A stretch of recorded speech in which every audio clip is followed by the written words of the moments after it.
Greetings from Tokyo, my dear friends. This is Daisuke, and I hope all of you are having a really lovely, lovely day today. It's always nice to see you, and it's always nice to hear from you. So I thank you, as always, I thank you. Whenever I am able to engage with you, how shall I put it? My heart is filled with nothing but sunshine. So thank you very much indeed for allowing me to feel that way. I want to take the time today, if you don't mind, to say that let me put it this way. There are very interesting things that happen when one watches a film that one has seen maybe when one was very young. In other words, maybe there is a film that you saw when you were young, as a child or as a teenager growing up, whatever, and you saw a film and you enjoyed it, you had a good time, but later on in life, as you got older, you decide to watch that same film again for whatever reason, and then you realize that there are many things in the film that one didn't understand when one watched it when one was young, but one can understand now when one is older. In other words, there might have been many adult type of humor or jokes, or maybe there are some nuances, or maybe there are some narrative instances where certain things happened in the narrative that maybe were difficult to comprehend from the point of view of, let's say, a young child. But as one gets older and one realizes what's going on, one can see that there are a lot of things in that film that maybe passed us by, or something like that. So that's what I want to talk about today. And I want to talk about it in the context of a particular film, just to give you a sense of what I'm talking about, because I think maybe the way I expressed it just now is a little bit too terrible. So I want to give you an example just to let you know what I mean. And the example that I want to use is this. Indiana Jones and the Temple of Doom.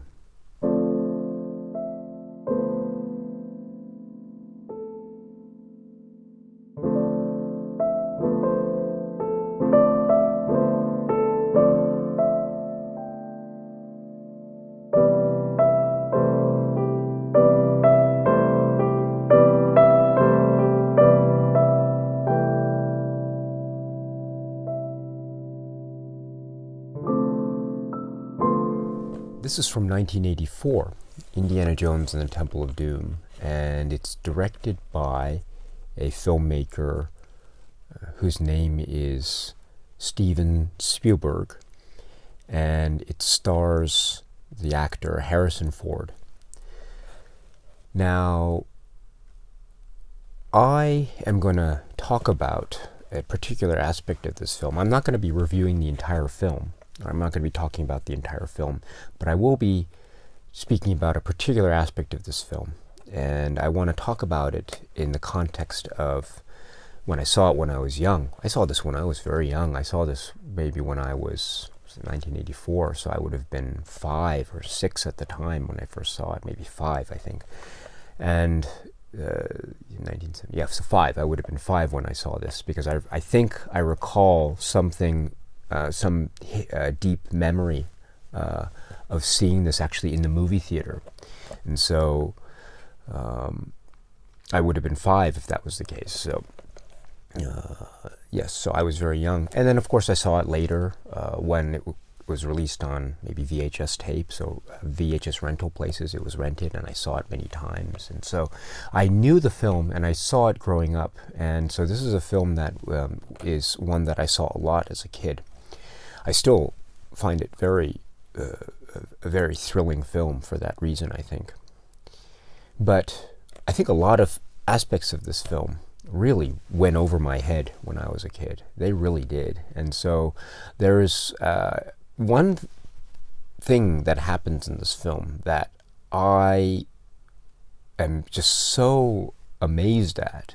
I'm so amazed because I didn't realize what it meant at the time when I saw it as a kid, but now as an adult, grown up, and I see this film and I see that particular scene, I think to myself, my goodness, how did I not catch that? Or maybe another way to put it is, my goodness, that is, they really they really got away with a lot right there. So let me just talk about that particular scene. And so in order to do that, I'll need to spoil this film. So for anyone who hasn't seen this film, please stop the video and please, you don't have to watch any further. But please, if you're so inclined, you can watch the movie Indiana Jones and the Temple of Doom and then come back and then we can talk about this particular scene that really surprised me and still surprises me to this day. So Indiana Jones and the Temple of Doom. Okay, so you're still here, so that means that you don't mind me talking about this particular scene in the film. It's not anything that particularly narratively important or significant. It's nothing to do with the climax of the film, or it has nothing to do with particular action set piece of the film. Mind you, there are a lot of pretty intense scenes in this film.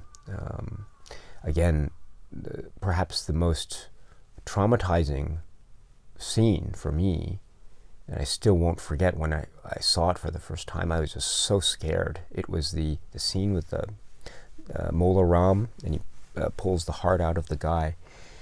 And that was so shocking to me. And so and also the scenes where Indiana Jones became a bad guy, and the scenes with the people falling and they're being eaten by alligators or something. And so, and all the scenes with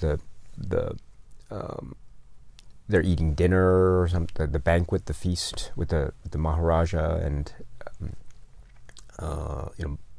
chilled monkey brains, and they cut open the snake and all the snakes come out, and all that stuff. So all that stuff was pretty intense. I must say that I think for the most part I got a lot of thrills out of it, and I think it was a fun time looking back on it. But thinking back on it now, this is a film I definitely wouldn't show my kids, at least not until they were a little bit older. So that's the general background that I have with this film. I still love this film very much, and I love Indiana Jones films. Raiders of the Lost Ark, I think it's a masterpiece, and it's one of the great, I think, American film masterpieces. And Indiana Jones and the Temple of Doom, I think, is a fine entertainment filled with a lot of thrills and really good storytelling in a lot of aspects. There are some issues I have with the film, some fundamental issues actually. Certain depictions that are made and certain other things that are being told, which I have fundamental issues with. But with those issues aside, I think it's a fine film. And Indiana Jones and the Last Crusade, I think, is also quite interesting, although I do have certain issues with that as well. I don't want to talk about the other one, but let's return to Indiana Jones and the Temple of Doom. And so the scene that I am referring to comes a little bit early in the film. Now again, I saw this when I was 5, and I saw it again on video 6, 7, something like that. So I was still very young, and I was really into the action pieces. I was into Indiana Jones fighting with guys, and his relationship with Short Round and all that, and you know, the kids driving the car, and what does Willie Scott say? For crying out loud, there's a kid driving a car. So I got into that stuff, and it was really a lot of fun watching it as a kid. But there were also many aspects of this film that I completely did not get, or I totally misunderstood at the time. And now that I think back on it, it's really quite amazing just how much I misunderstood that particular moment. And the moment is this. Do you remember when after the banquet at the palace, Pancot Palace, it's evening, and Indiana Jones is visiting Willie Scott's room at night, and there's a little bit of romantic tension between the two of them, and he brings her fruit, and she is very, I think, quite almost seductively, perhaps, just chewing down on that apple. Remember that scene? And then there's a little bit of romantic interplay between them, and then they get a little bit testy, right? Because, what does she say? I'm not that easy, and he retorts, I'm not that easy either, and so they leave. And so it's a little bit of a battle of wills between the two of them. Which one will go to the other rooms first, right? So will Indy leave his room and go to Willie's room, or will Willie leave her room and go to Indy's room? So who will initiate the first steps, so to speak? And so I'm sitting there watching this film as a little kid, and this scene comes up, and I to be perfectly honest, I didn't really know what it was they were talking about necessarily. I thought they were just having a fight or something, and they're just having an interesting fight. Who will go into the other person's room first? Okay, so they're having a little fight. Okay, and so it kind of goes, and there's that nice John Williams music, that interplay. It cuts from one room to another, and there's a little bit of comic relief where Willie, I think rather charmingly, falls off her bed. And then there's some interesting intercuts, editing between the two of them. It's almost as though they're talking to each other, although it's really they're talking alone in their rooms respectively. And I thought that was really clever. She's not coming. It's like, I can't believe I'm not going. That sort of thing. I think that was really interesting. And then suddenly there's a fight that ensues in Indiana Jones' room when one of the guards attacks him. And so there's this huge fight between the two of them, and that's what's happening. And as all that is happening, all that chaos is happening, Willie Scott rushes out of her room because she interprets his lack of emerging from his room. She interprets that as being his rejection of her. And she becomes so flustered and angry, and she runs out into the hall, and she says, I paraphrase, right? She says, "This is the night I slipped through your fingers," or something like that. And then she said something rather curious, which was this line. She steps up in front of the camera, and she says rather defiantly, "I could have been your greatest adventure."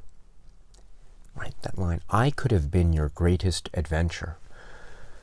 And so when I was a kid watching this particular scene, I remember this line coming up, and I completely misinterpreted this line. I completely misinterpreted. I thought that when she said that, I thought that she was saying, in effect, that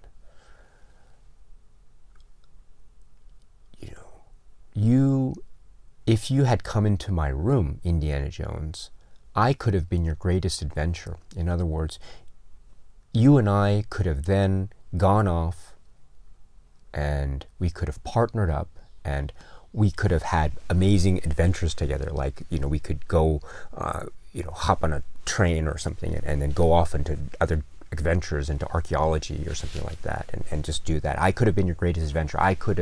We could have had a lot of fun times with new adventures and going around the world and finding new archaeological sites and items and artifacts, etc. So that's what I thought she meant when she said, "I could have been your greatest adventure."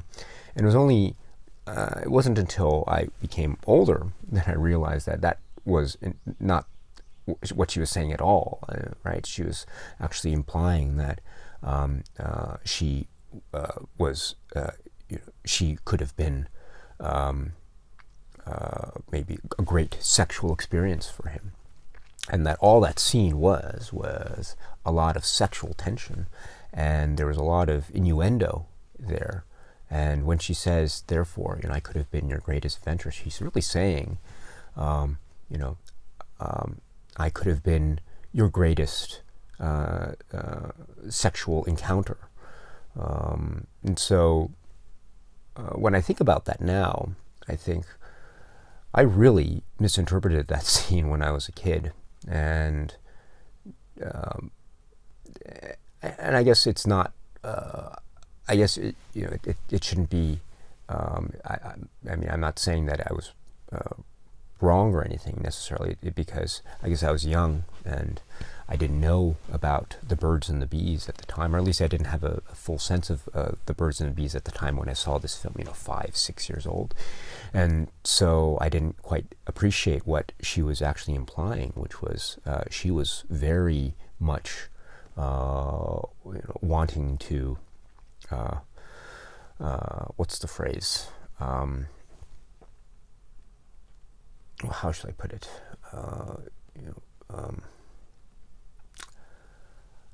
Quite the she was really suggesting quite the intense roll in the hay, so to speak. And so